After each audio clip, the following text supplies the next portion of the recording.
नमस्कार मंडळी, रेश्माज किचन या यूट्यूब चॅनलमध्ये तुम्हा सर्वांचे खूप खूप स्वागत आहे।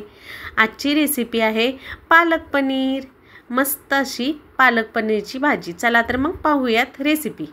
इथं मी एक गड्डी एवढा पालक घेतलेला आहे। पानाकडच्या बाजूचा देठही घेतलेली आहेत थोडीशी। स्वच्छ धुवून चाळणीत नितळत ठेवला आणि पाणी उकळून घेतलं, गॅस बंद केला आणि त्याच्यामध्ये हा पालक घालून घेतलेला आहे। पालक जास्त आपल्याला ओव्हर कुक करून घ्यायचा नाहीये, फक्त या थंड पाण्यातून आपल्याला गरम पाण्यातून आपल्याला काढून घ्यायचा आहे। त्यामुळे आता मी यात सगळा बुडवणार आहे। मस्त असा दाबून दाबून याच्यात मऊसर होईल इथपर्यंतच आपल्याला याच्यामध्ये ठेवायचा आहे पालक। परत बाहेर घेऊन थंड पाण्यात आपण घालणार आहोत। असा पाणी उकळलेला असल्यामुळे हा पालक अगदी पटकन 2 ते 3 मिनिटातच मऊसर होतो। थोडासा गॅस चालू करून घेते मी। आता गॅस बंद करून पालक अगदी मऊसर झालेला आहे। थंड पाण्यात आपण काढून घेऊयात। इथं मी स्टीलच्या भांड्यामध्ये थंड पाणी घेतलेलं आहे। आता पालक थोडा थोडा असा चिमटेनी मी लगेचच थंड पाण्यात घालून घेते। अशा पद्धतीमुळे आपला पालकाची भाजी काळी पडणार नाही, आहे तसाच रंग खूप छान सुरेख राहतो भाजीला। आता हे सगळं असं व्यवस्थित मी पालक याच्यामध्ये काढून घेते। तर जे हे आपल्याकडे पालकाचं गरम पाणी आहे, याच्यामध्ये 10 ते 12 बदाम घातलेले आहेत मी। या गरम पाण्यात बदाम घातल्यामुळे मऊसर होतात आणि साल एकदम पटकन निघून येते। हेच बदाम आपण भाजीत गिरवीत दाटसरपणा येण्यासाठी वापरणार आहोत। आता हे बाजूला ठेवून मी मसाल्यांमध्ये काय काय घेतलं आहे ते दाखवते। अद्रक घेतलेला आहे, थोडंसंच लसूण घेतलेला आहे, 4 ते 5 तिखट मिरच्या आहेत या, म्हणून 4 ते 5 मिरच्या घेतलेल्या आहेत। आता अद्रक असं छोट्या छोट्या तुकड्यांमध्ये मी कट करून घेणार आहे। अद्रक, मिरची, कोथिंबीर आणि थोडंसं पनीर हे सगळं मी अगदी व्यवस्थित कट करून घेतलेलं आहे। आता थंड पाण्यामधला पालक मी मिक्सरच्या भांड्यामध्ये असं काढून घेणार आहे। पाणी नितळवायचं थोडंसं आणि मिक्सरच्या भांड्यामध्ये काढून घ्यायचं आहे। असा व्यवस्थित पालक घालून घेणार आहे मी याच्यामध्ये। भांड्यामध्ये घालून झाल्यानंतर जे बदाम घेतले होते तेही गरम पाण्यातून काढून मी थंड पाण्यात घालून घेतलेले आहेत। बघू शकता अशी पटकन आपल्या बदामाची साल निघून येते।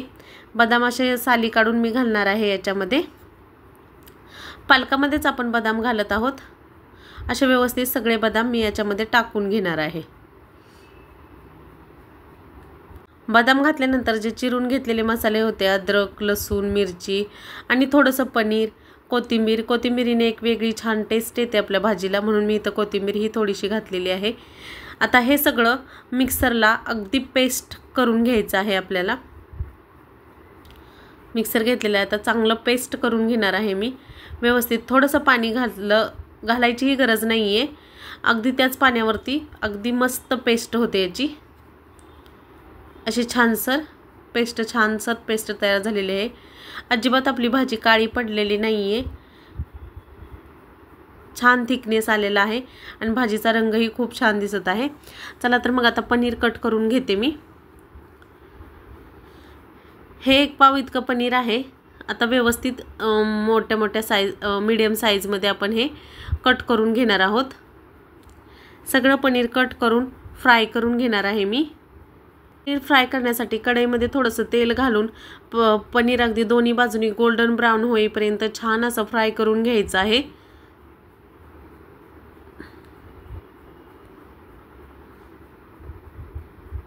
छान फ्राय करून झाल्यानंतर मी दुसरी कढई ठेवलेली आहे। त्या कढई चांगली गरम झाल्यानंतर याच्यामध्ये आपण 2 चमच्यापर्यंत तूप घालून घेणार आहोत।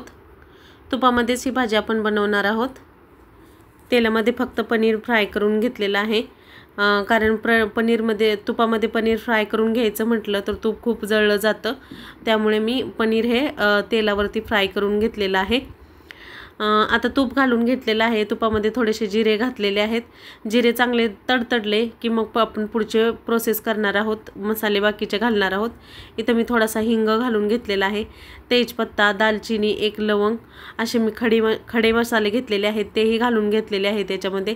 याची टेस्ट खूप छान लागते भाजीमध्ये। आता खडे मसाले छान भाजून घ्यायचे आहेत आपल्याला तुपावरती। आता खडे मसाले छान भाजून झाल्यानंतर आपण जे सुके मसाले घालणार आहोत आपल्या भाजीमध्ये तेही घालून घेते मी। सुक्या मसाल्यांमध्ये इथं मी लाल तिखट घातलेलं आहे, हे खूप तिखट आहे, त्यामुळे मी अर्धा चमचा इतकंच घातलेलं आहे। मुली खाणार आहेत आणि हिरवी मिरचीही आपण या भाजीमध्ये घातलेली आहे, त्यामुळे आता थोडीशी भाजी घालून घेणार आहोत आपण, जेणेकरून आपले सुके मसाले जळले नाही जाऊ नये यासाठी। आता चांगली भाजी यामध्ये मिक्स करून घेणार आहोत। आता याच्यामध्ये धना जिरा पावडर, गरम मसाला असे राहिलेले सुके मसाले मी याच्यामध्ये टाकून घेते। गरम मसाला घातला एक छोटा चमचा,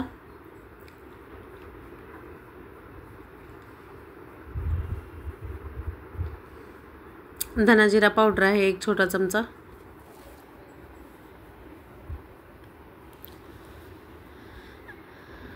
आता मिक्स करून 1-2 मिनिटं मसाले या भाजीमध्ये छान शिजवून घ्यायचे आहेत।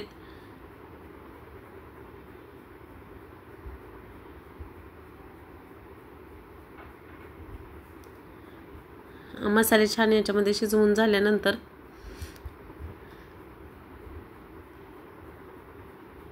एक 2 मिनिटं छान शिजवून घेतलेले आहेत मसाले। आता ही घरच्या दुधाची 2 चमचे साय घातलेले आहे, याने टेक्स्चर खूप छान येतं आपल्या भाजीला आणि टेस्ट ही अप्रतिम लागते, त्यामुळे मी थोडी 2 चमचे इतकी साय घातलेली आहे। मलाई आहे ही घरची। आता बाकीची राहिलेली भाजी आपण सगळी याच्यामध्ये टाकून घेऊयात।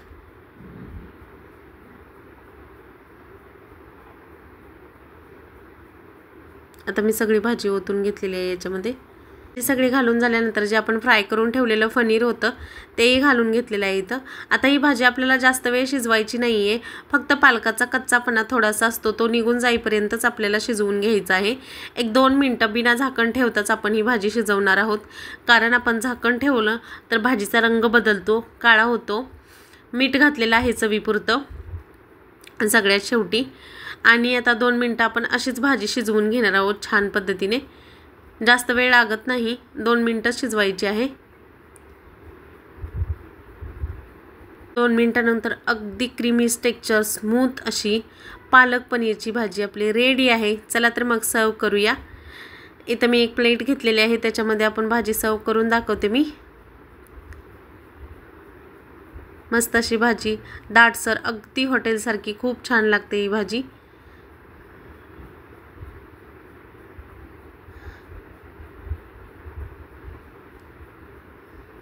मस्तच टेक्स्चर आलेलं आहे, अजिबात आपला पालक काळा पडलेला नाही आहे, अगदी हिरवा स्मूथ दिसतो आहे, जसा रंग आपल्याला हवा आहे तसं झालेला आहे। मस्त अशी पालक पनीरची रुचकर आणि टेस्टी भाजी रेडी आहे। रेसिपी आवडली असेल तर रेश्माज किचनला लाईक, शेअर, सबस्क्राईब जरूर करा। भेटूयात एका नवीन व्हिडिओमध्ये नवीन रेसिपी बरोबर। तोपर्यंत बाय।